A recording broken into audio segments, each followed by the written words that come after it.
Asibingelele sila eMzimkhulu Municipality Council Chamber la namhlanje kade sizozwa khona kabanzi nge-Tourism Festival ezayo khona la kwisikhondla sikamasipala uMzimkhulu. Namhlanje ke sikhuluma noMeya umama uMsiya. Mama Meya, masingene sikubingelele. Ngiyabingelela, ninjani baba Wansimbi? Hayi, siyaphila kakhulu. Siyaphila nathi. Mhlambe Mama Meya, ngaphandle nje ukuthi siqale ngokungena kulokhu ekade sikuzele namhlanje, mhlambe uMama Meya kule nyanga yabantu besifazane angathini nje amagama angafisa ukuthi awadlulise kwimbokodo ikakhulukazi yaseMzimkhulu? Kule nyanga yabantu besifazane ngingathi Happy Women's Day kwimbokodo yaseMzimkhulu.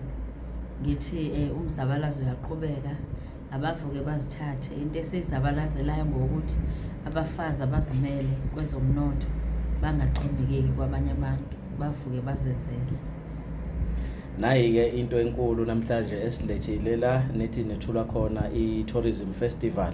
Mhlambe awukusithatha usibeke ukuthi yaqala nini kanti futhi inhloso yayo esikhathini esizayo ngabe ukuthi ithini vision? Unyaka we-10 lo esikuwona i-Tourism Festival ikhona eMzimkhulu. Iqale kancane ke ngenhlanhla besikhona mayiqala kulomkhandlo waseMzimkhulu. Kodwa indlela eqale ngayo sangayiboni ukuthi ngashaya lesikhathi seyikhule ngalendlela eseyikhule ngayo. Siyaqhubeka ke kunyaka we-10 lo sinama activities esizowenza ngensuku ezilandelanayo. Ngomhla ka4 sizobe sila edolophini lapho khona sizabe senza iparade.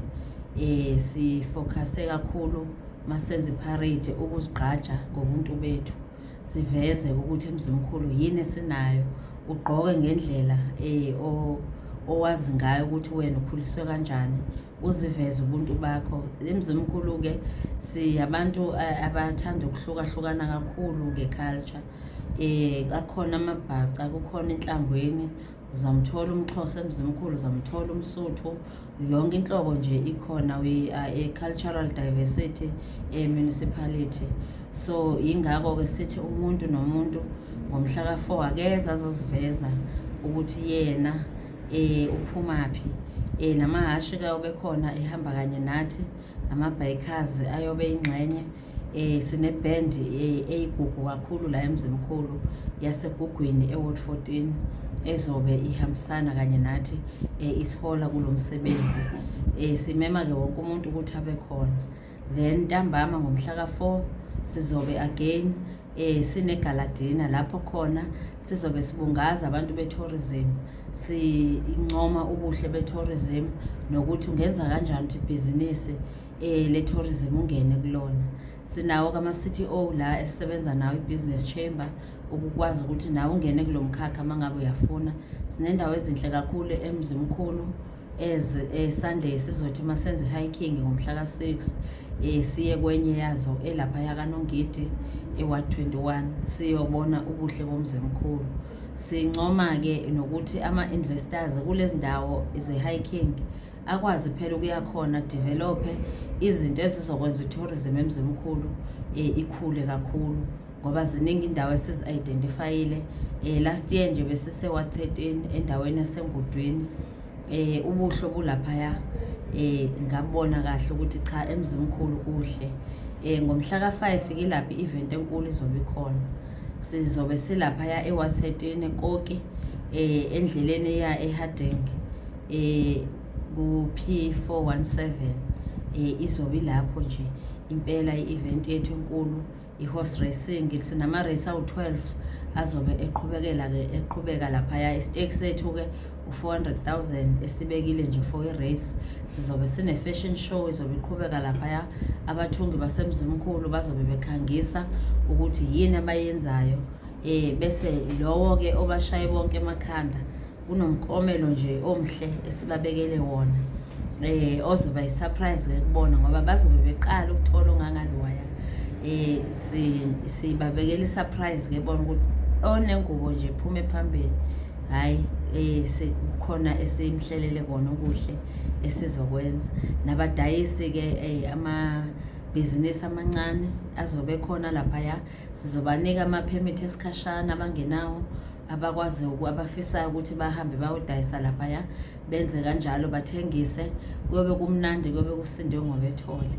Siyanimema-ke nonke emphakathi waseMzimkhulu ukuthi nje nizivuthulule ngalela langa, nibe bahle, nize nithathe iDurban July nizoyibeka eMzimkhulu. Sithi uMzimkhulu September-ke thina masiyibiza. Siyacela-ke nibe khona nonke Tourism Festival. Besilontsha yona-ke namhlanje. Ama-stickers aphumile, sizayibona kuma-social media, sizoyibona yonke indawo. Vula ku-Facebook, TikTok, izobe ikhona kuyo yonke indawo. Sizobe siqhubeka-ke nama-interviews ukuya phambili size siyofika kulo usuku lolukhulu.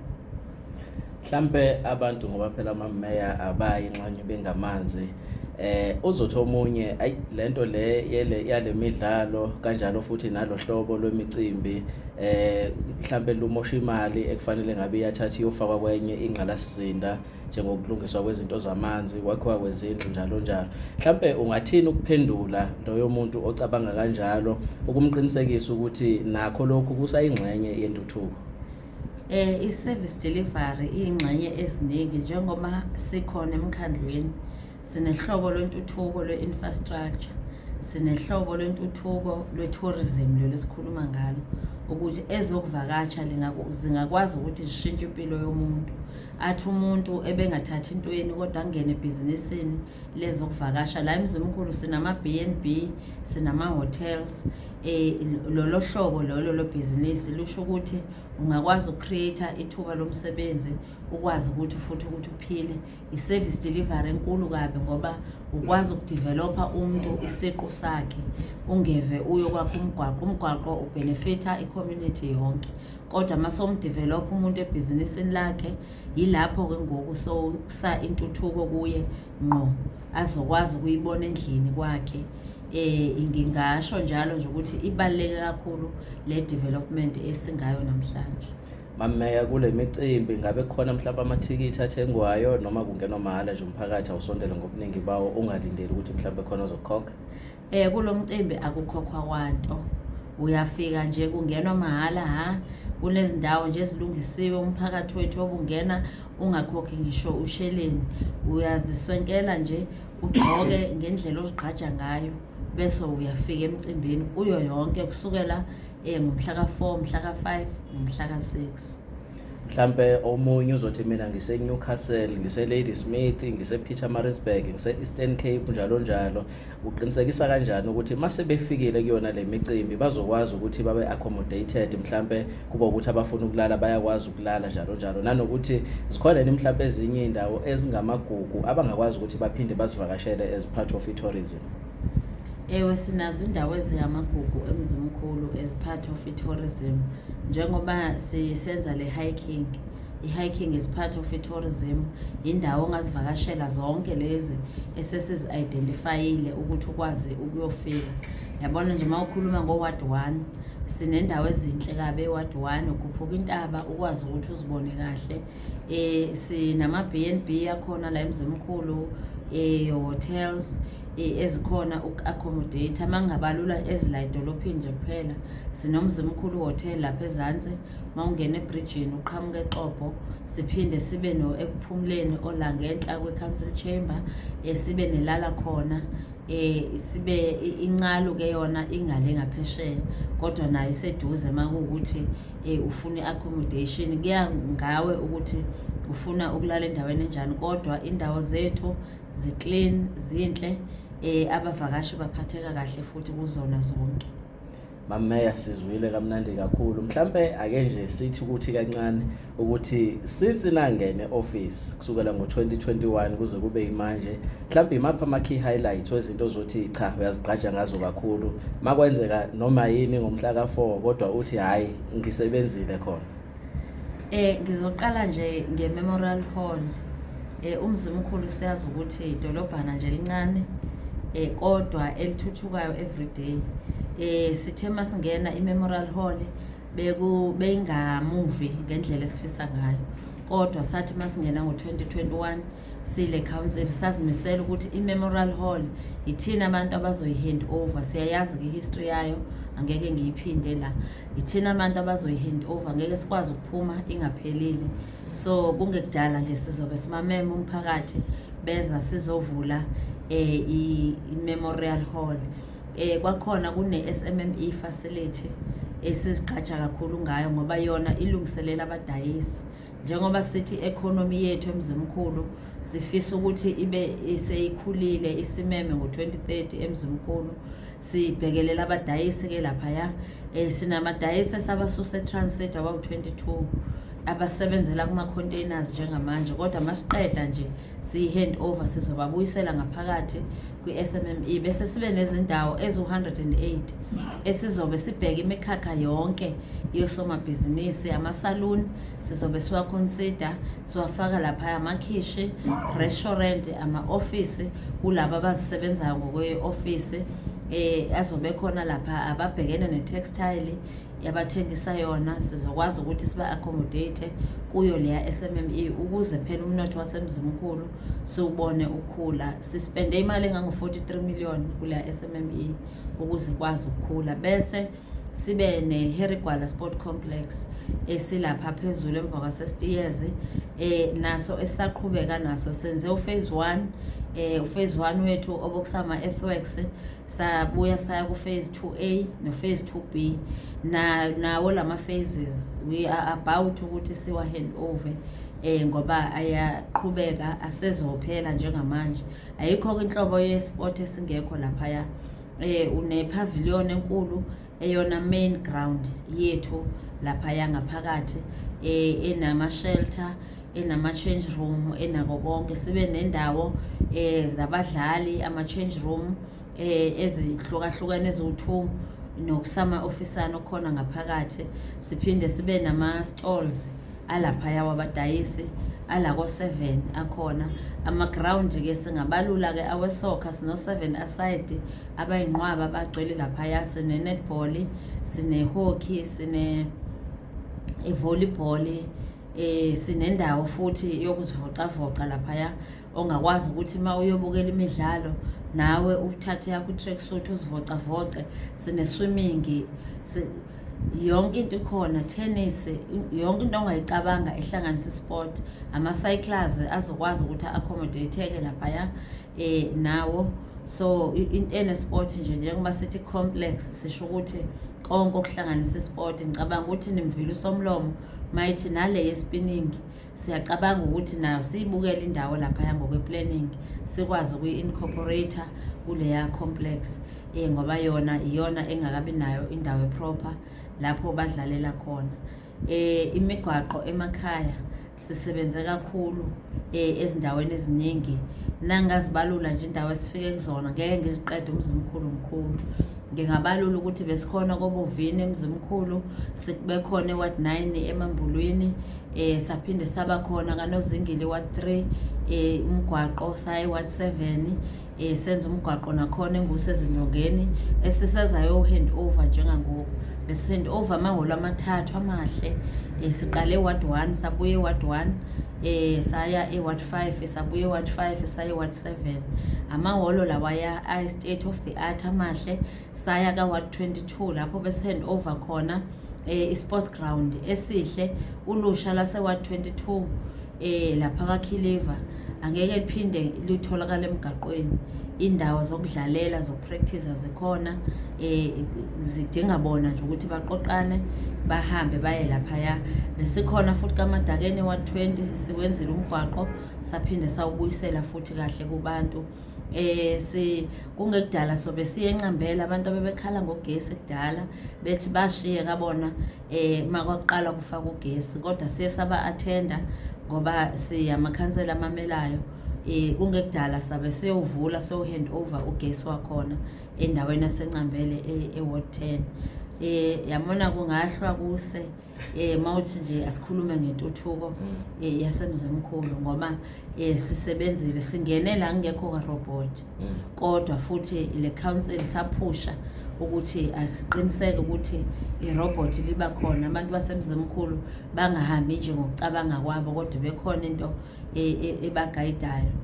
Umzimkhulu ke wayizolo angeke ufane nomzimkhulu wanamhlanje, futhi ke nakusasa silindele ukuba nomzimkhulu ongcono nangaphezulu, ngoba ke asifuni sikhulume ngomhla 4 November sithi asazi emva kwawo kuyokwenzekani. Sithi abantu abaphume baphinde bayovotela i-ANC ukuze sikwazi ukuqhubeka kokuningi okusezinhlelweni esisazokuphumelelisa enizokubona ngamehlo. Intuthuko ke mzimkhulu ayibuzwa nje, iyabonwa. Ngomhla ka 4 November phindani nisinikeze siqhubeke si-African National Congress, sizowenza umehluko, impilo engcono kubantu bonke sizokwazi ukuthi siyibone emzimkhulu. Bengisathi ngifuna ukuya lapho impela Mama ukuthi lukhona yini uvalo ngomhla ka 4 November mangathiwa nje amakhansela wonke aphethe amawadi angaphansi kwe-ANC, mhlambe mawarate ungawarate kanjani, mhlambe out of 10 nje amakhansela esinawo njengamanje? Yes, aphethe ukona wonke amawadi la kuphethe khona i-ANC, mhlambe nje mawukhuluma ngawo indlela abasebenze ngayo warate ungathi kwenzeke kanjani? Ikhona ithemba ukuthi mhlambe iyabuyela i-ANC iyabuyela emandleni nakho konke lokho? Ithemba lona likhona, i-ANC iyabuyela emandleni emzimkhulu, and I'm proud of that. Angeke sometimes amakhansela uwajaje ngokuthi sidilive kangakanani kumawadi wawo, ngoba kuyenzeka kuleyo financial year uthola ukuthi kunewadi esilele, hayi ngokokwenza kwakhansela ukuthi uyena ongenzanga kahle, ngoba planning siyenza ndawonye sonke bese siyaprioritize ukuthi besikade sikhona kuwena last financial year, sesiyaqhubeka ke siya komunye. Abantu ke uthola ukuthi kulonyaka masibhizi kwenye wadi abasabona, abasakukhumbula bakwenziwe kwiminyaka mali odlulile. Sizamela ukubhalansisa, esikwenzile ukuthi asibhalansise amawadi wasemzimkhulu we-22 kube khona kuhlomulayo, kungavele nje iwadi newadi kube kuyathuleka. So kusho ukuthi ke lokho ndingarate nje ukuthi 10 out of 10 emsebenzini esiwenzile ngoba sibhalansisile emzimkhulu. Okay. Mama ngicela ukuthi ngingawushilo umbuzo. Ngiyazi ukuthi kuke kwaba nomsindo la kukhulunywa ngokuthi umasipala wasemzimkhulu kunabantu baholelayo kodwa abangaveli noma abangathathwa njengabantu abaphilayo. Mhlambe ngiyazi ukuthi mhlambe ngenzeka ukuthi khona i-investigation eyenziwa ngaphakathi kanjalo zathini iziphumo lapho? Kukhona i-investigation esizenzele yona nje siyi-council ngoba phela sinawo amakomiti afanele. Kwaphinda kwafika i-department yaka-public works ngoba labantu kwakhulunywa ngabo kwakuthiwa abantu be-EPWP nayo yazitholela ukuthi cha, lokhu obekade kumenyezwa emgaqweni amanye ama-parties amemeza into angenayo angayazi ukuthi ikhona noma yikho, bamemeza amampunge, into engekho leyo. Umasipala wasemzimkhulu umasipala ongenayo corruption, sisebenza thina freely, ebusuku siyalala, asinalo uvalo ngoba asinabo abantu abayizipokwe esithi lo uyahola kodwa futhi akekho. Siwenzile investigation sazenelisa, noba kungathiwa kufika enye external investigation asinalo uvalo ngoba siyazi ukuthi masenza lo hlelo lwabantu ukuthi si-create amathuba emisebenzi, sisuke sinabantu esibahlonzayo ngoka-operation sukuma sakhe emawadini, bese bayakwazi ukuthi babenefite bashintshe isimo emakhayeni wabo. So asikwazi ukuthi sinabantu abaningi kangaka abaxakekile bese sithi singamisuza izimali zabo singakwazi ukuthi sibakhokhele, ngoba phela mawuzokhokhela isipoki kusho ukuthi ukhona lo muntu omenze isipoki kodwa ophilayo. Cha, kulo masipala wasemzimkhulu sikutsho singananazi ukuthi asesabi, asihambe sijeqeza, sihamba nje siqonde ngoba imali zabantu bakwethi siziphethe kahle futhi sizisebenzisa ngendlela. Mama izingqinamba ziyayizibe khona noma ekuphi. Kwabanye omasipala banenkinga yamanzi angafiki kahle ebantwini, kwabanye ogesi ama-transformer yasha ngenxa ukuthi bayaxhuma abanye izinyokanyoka kugcine sekusindeka ama-transformer. Mhlambe emzimkhulu masingathi nje akhona ama-challenges futhi ke asetshenzwayo, ngabe imaphi lawo ama-challenge nanokuthi ngoba ngenzela ukuthi mangabe abantu sebephuma ngobuningi babo bethi cha siyawubuyisela u-ANC emandleni, bazi kodwa ukuthi u-ANC uyakwazi ukuthi uvume la khona izinkinga kanti futhi unalo neplan lokuthi ukwazi ukuthi uzilungisele lezo inkinga. La eMzimkhulu into engathi i-challenge ukuthi ezilalini zethu sisenza ama-gravel roads. Ama-gravel roads-ke make kwafika izimvula njengoba kunetha namanje ayakwazi ukuthi akhukhuliseke kube ngathi umgaqo azange uwenze kodwa ube uwenzile. But sinayo-ke i-maintenance plan kuleyo migwaqo enjalo esikwaziyo ukuthi sibe neplant yethu ngaphakathi siphume siyozama ukuthi sincedise kodwa uMzimkhulu unelala eziningi mkhulu uthi uphuma kuleyo kube sokumoshekile ngemva. Iyona challenge ke leyo ebesinayo kodwa esiyesazama ukuthi siyi-overcome sithole i-backup ezokwazi ukuthi incedise ngoba siyabuka ukuthi sithi sidlula la siya kwenye indawo kube sekumoshakele make kwafika izimvula nje.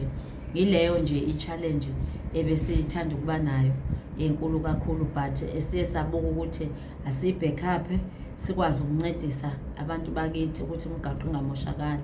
Sinohlelo futhi esizolenza le pilot project lapho khona sizoba nendlela yokumixa i-gravel yethu nento ezokwenza ukuthi i-gravel yethu uma uyibekile phansi ingakwazi ukuthi isuke. Sinalolo hlelo ke ngoku le migaqo sizoyiqala sizo-embarka kulona sizaqala siyenze i-pilot sitheste kowodwa bese sibone ukuthi i-strong kangakanani. Kodwa ke ngokwabantu bebesinikeza besivezela lolo hlelo sinethemba ukuthi izokwazi ukuthi silekelele ngeke siphinde sibe nawo lama challenges. Mameya sasiphetha laphayana ezinkundleni zokuxhumana ikakhulukazi kwabanye umasipala esike sasebenzisana nabo njengensimbi uthola ukuthi kukhona ama-agent anama-Facebook page nama-group asuke nje ethunyelelwe ukuthi azodicilela phansi ngabe isithunzi sikamasipala noma esamakhansela kanjalo kanjalo. Ngabe eMzimkhulu akukho yini okanjalo? Uma kukhona mhlambe nizama kanjani ukuthi nidile nakho? Thina kakhulukazi la eMzimkhulu sihlushwa yilama political parties ama-opposition wethu aveza isithombe sibi ngoMzimkhulu kube nezinto abazishoyo kodwa masoya on the ground uzathola ukuthi akukho lokho okunjalo ngoba izinto zethu sizumasipala o-transparent kakhulu. Izinto zethu asizenzeli sithe yonke into esiyenzayo i-mandate siyithatha kubantu, i-budget siyihambisa kubantu. Konke sizokwenza siyakuveza kube transparent ngoba kusuke kuzidingo zabantu abazibekile kwi-IDP bese siyakwazi ke ukuthi sidile nalezo nkinga abakushoyo nje baye bamemeza izinto la especially kuleli cala lama-informal traders bayathanda ukudlalela kubadayisi lama-political parties adlalele kubadayisi bangena ama-issues wama-permit kanti as uMzimkhulu municipality siyahlangana nabadayisi siyahlangana ne-business chamber sichaze sibe transparent ukuthi okuphi esizokwenza then kungekudala nje besisanda ukhipha ama-permit more than 200 siwanikeza abantu baseMzimkhulu abasebenza la edolobheni. Kodwa mawuva laba ama-opposition parties ekhuluma lapha kuma-social media kungathi eMzimkhulu municipality kuthathwa ama-permit anikezwe abantu bokufika kanti akwenzeki lokho. Abantu esibanika ama-permit abantu abala eMzimkhulu nabase-South Africa at large kodwa abantu bala esibanikeza ama-permit aba-operator kuleli dolobha lethu. Mhlambe nibonile-ke indlela esi-enforcer ngayo ngoba siya-enforcer singene ezitolo sime ngaphandle senzele eyona nto eyenza ukuthi si-enforce kakhulu ukuthi abantu abathengisa noma kuphi etown benza ukuthi kungcole. Kodwa njengangoku siyayinqoba leyo mpi.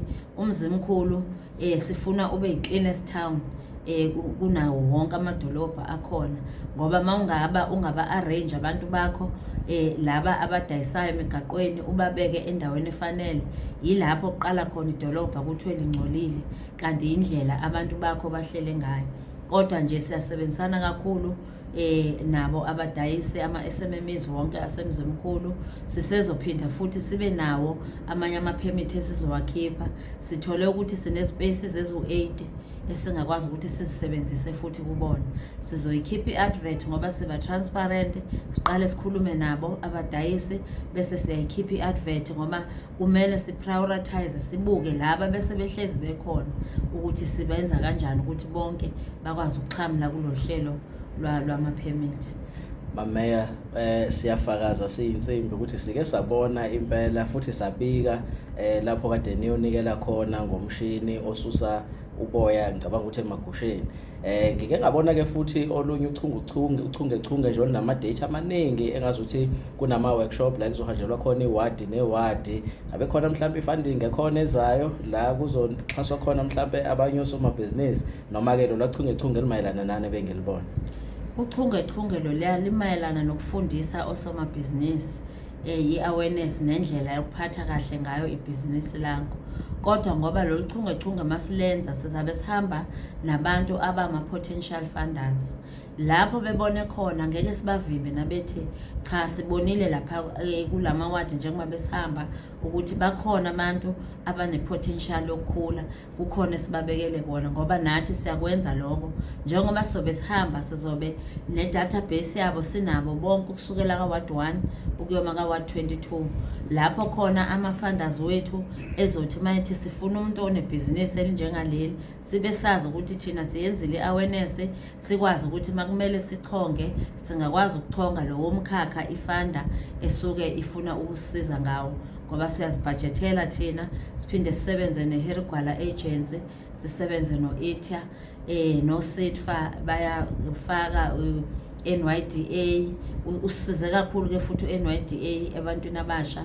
Baningi abantu abasha sibahambele emzimkhulu sibanikeza insiza kusebenza njengoba ubonileke nasebe ward 22 lapha besikhipha khona lo mshini. Cabanga ukuthi ngomhla ka-19 sobe ward 8 sihambisa umshini kuthiwa i-compressor. Uboya bamagusha kuba bukhulu kakhulu makuqeda gunu i-compressor bese iyakunciphisa kahle kwenza ukuthi bakwazi ukupackager. Sizobe ke sibanikeza namasaka lawa khona ukupackager uboya so that mabe transporta bebhambisa bangabi nazo izinkinga. Besikhona futhi nase-Egerton sihambise lo machine e-ward 2, siuhambisile umashini khona e-ward 2. Kade siyonikezela i-consultant e-Riverside sibhizi as i-nodal point yethu lapho inendawo engathuthuka ene-taxi rank. I-consultant iyasebenza khona yenza ama-designs ukuthi sizokwazi ukubeka i-taxi rank laphaya esiyibhajethela thina ngemali esiyiqokelela ebantwini abasikhokhela ama-rates nabasikhokhela wonke ama-services kamasipala. Sizobeka i-rank lapha e-Riverside e-ward 2. Umyalezo wokugcina mameya ngomhla ka-4 November ngiyafuna ukuthi abantu baphume ngobuningi babo bawuqinisekise ukuthi bayavota, kodwa ngeke kusho mina ukuthi bavote kanjani, kodwa ngiyafuna ukuthi baphume ngobuningi babo njengoba bephumile ngobuningi babo bekubhalisela ukuvota, ikakhulukazi ama-first time voters. Kufanele bavote kanjani ngomhla ka-4? Kungani fanele bavote kanjani? Ama-first time voters asibonge kuqala ukuthi aphumile ayo-register. I-registration nje yokugcina mhla ka-1 and 2 ebekade khona yaze kwaproclaim uminister kwavalwa ngomhla ka-7. Siyabonga abantu abasha abaphumile bayobhalisa barejistela ukuvota. Ama-first time voters ke kumele azi ukuthi ukuvota kuyilungelo lomuntu, ungazincishi ilungelo lakho. Niphume ngobuningi benu bantu abasha nihambe niyovotela i-African National Congress ngoba ukakabikho omunye umbutho ongenza kangcono ngaphezu kwe-African National Congress. I-experience esinayo iyakwazi ukusibonisa ukuthi na next term ama-gaps esinawo siwavala kanjani. Ma ungaqala into entsha ke kusho ukuthi usayoqala amaphansi emntwini osazafika abuze ukuthi konje la kwenziwa njani. Thina siyaqhubeka nendima siyi-African National Congress njengoba singakufihla ukuthi umkhandlu wasemzimkhulu njengamanje ulawulwa yi-African National Congress. Sithi niphume niphinde nisiqhubekisele phambili ngomhla ka-4 November omdala nomncane besinama-golden games sihleli nabantu abadala izone nezone yasemzimkhulu. Sithi omdala nomncane akaphume ayovotela i-African National Congress ngomhla ka-4 November 2026.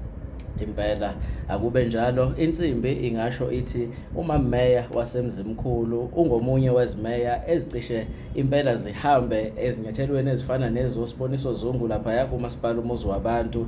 Izimeya engithi mangizi-interviewer zingafundi lutho phansi konke ezikushoyo kusekhanda ngoba bayawazi wonke umphakathi wabo unjengoba-ke unjalo. Siyabonga kakhulu. Ngiyazi bengicela u5 minutes kodwa njengamanje u30 minutes. Nakho lokho kuwokunye ukukhombisa ubuholi kubaholi esibathandayo ukuthi noma ngabe ucela isikhathi esincane kodwa nje mangabe kusakhulumeka ngenxa yobumnandi benkulumo nezinto ezenziwayo emphakathini kukwazi ukuthi-ke isikhathi siphinde-ke seluleke. Mame, siyabonga kakhulu ngesikhathi sakho. Ngiyabonga kakhulu nami, angathi ungahlala ubuya njalo. Siyabonga. Okay.